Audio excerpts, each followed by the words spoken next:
Hospital sa Kidapawan City nga gidalhan sa pasyenteng nabinlan og kutsilyo sa iyang likod. Andam kuno mutabang. Anang report.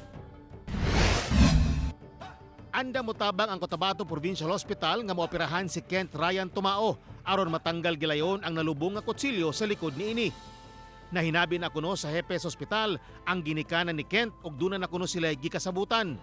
Gani gitabangan usab sa ospital si Kent sa iyang pamasahe ug galastuhon sa iyang biyahe gikan Agusan del Sur paingon sa Kidapawan City. Gidala sa Cotabato Provincial Hospital si Kent niadtong Enero sa nakalabing tuig aron patambalan ang samad dinunggaban. Apan inay i-x-ray diretso kuno kining gitahi sa attending physician. Yes. Very willing, sir.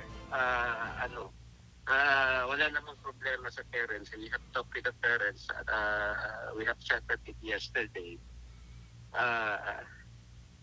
Wala namang problema. Ang ano lang is we're waiting for the patient talaga na magdating kasi hindi pa dumating. Nasa Agusan pa daw.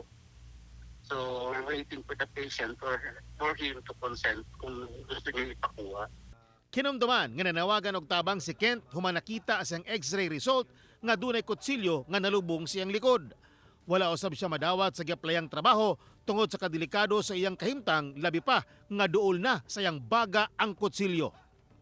Ako si Teco Campo para sa One Mindanao.